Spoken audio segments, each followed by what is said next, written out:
میرا سوال ماحولیاتی آلودگی کے متعلق ہے. اس زمانے میں اس کے متعلق بڑی تشویش کا اظہار کیا جا رہا ہے کہ ہوا میں بھی آلودگی ہو گئی ہے، پانی میں بھی آلودگی ہو گئی ہے، غذا میں بھی ہو گئی ہے. تو اسلامی تعلیم اس کے متعلق ہماری کیا رہنمائی کرتی ہے؟ کس طریقے سے ہم اس کی روک تھام اسلام نے جو ہے نا نفاست کو زور دیا، فضا کی پاکیزگی کو زور دیا. وہ ایک تو عمومی نصیحت ہے نا، ایک اسلامی تعلیم میں یہ بات داخل ہے. وہ اس کو سمجھانے کے لیے وقت چاہیے کہ بعض جگہ میں نے یاد نہیں کہ تحریر طور پر کچھ کیا ہو، لیکن اپنے سوال جواب میں سمجھانے کی کئی دفعہ کوشش کی ہے.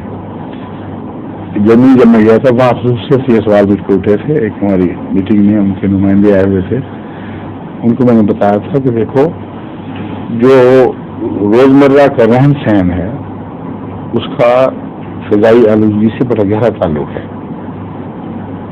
تمہارے ہاں شراب نوشی اور یہ دوسری چیزیں جو عیاشی کے سامان ہیں ان کو براہ راست فضائی آلودگی سے تعلق باندھا ہی نہیں جاتا.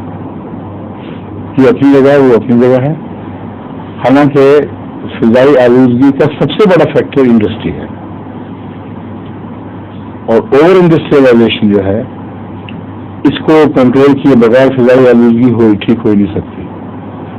اوور انڈسٹریلائزیشن معیار بڑھانے سے نہیں ٹھیک ہوگی، معیار گرانے سے ٹھیک ہوگی. کوئی ملک ایسا نہیں ہے جس کی سیاسی پارٹی اتنا اعلیٰ اخلاقی معیار رکھتی ہو کہ وہ یہ منشور لے کے چلے گئے تو ہم نے آرٹیفیشل معیار بنائے ہوئے ہیں، ہمیں اس کو گرانا پڑے گا. اور پھر اس سوالے میں اگر وہ افریقہ کی بات کر دے تو پھر تو ختم. تو وہ اکیلا اگرایا جائے گا، وہ بھی مارا جائے گا.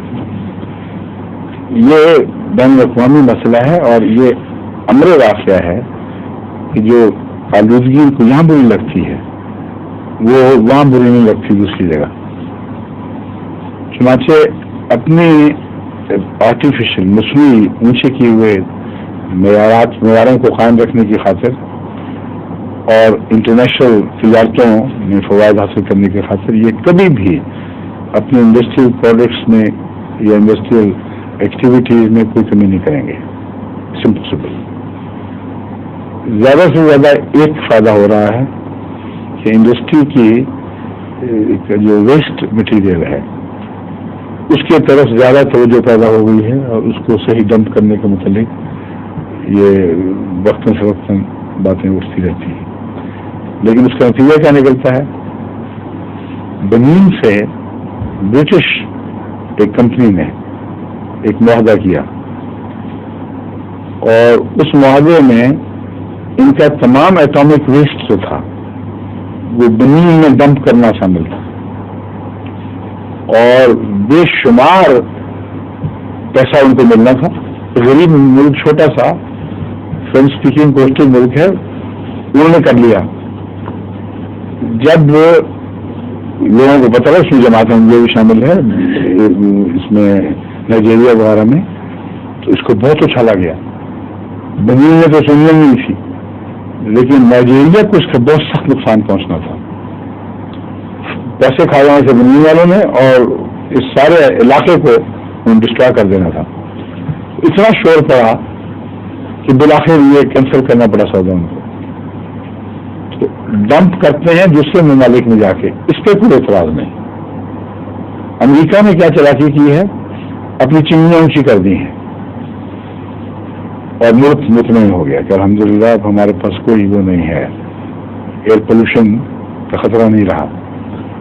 اتنی اونچی کر دی ہیں کہ اوپر کی جو کرنٹ چل رہی ہیں اس امریکہ سے افریقہ کی طرف، یا بعض صورتوں میں جنوبی افریقہ کی طرف، وہ کرنٹس اس کا سارا زہر لے کر وہاں ڈراپ کرتی ہیں. افریقہ کی آلودگی بڑھ رہی ہے، جنوبی امریکہ کی آلودگی بڑھ رہی ہے، اور باقی ایک تو سمندر میں گر جاتا ہوگا.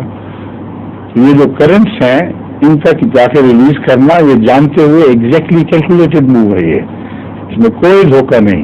ان کے ایکسپرٹس نے ان کے بنانے سے پہلے بتا دیا تھا کہ یہ اتنی اسٹرانگ کرنٹس ہیں کہ یہ اس آلودگی کو تمہارے ملک میں نہیں گرنے دیں گی، لیکن ساری عمر اٹھائے نہیں پھر سکتے.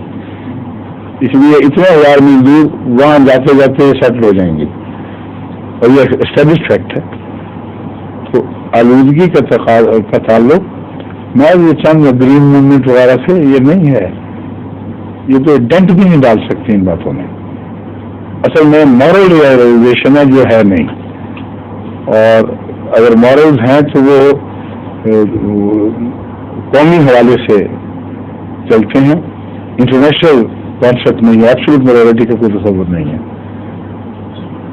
اور اس کو اگر آپ جب تک اس وسیع دائرے میں نہیں دیکھیں کہ مسئلہ حل نہیں ہوگا۔ قازقستان میں USSR نے ان کی لیک ویرال کو ستیاس کر دیا، اور وہ لیک بیچاری جو بہت کسی زمانے میں بڑی چوٹی کی چیز اور کافی مرین لائف بھی تھی اس میں، بہت سے علاقے کو فوائد تھے، وہاں انڈسٹریل ویسٹ ڈمپ ہو کے اور کچھ دریا کا رخ موڑ کر کپاس پیدا کرنے کی خاطر اس لیک کو نہایت گندا کھاری پانی بنا دیا ہے، اور اس کی وجہ سے سارا ماحول ارد گرد کا آلودہ ہو گیا ہے۔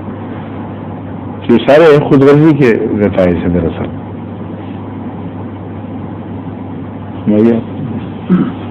ظہور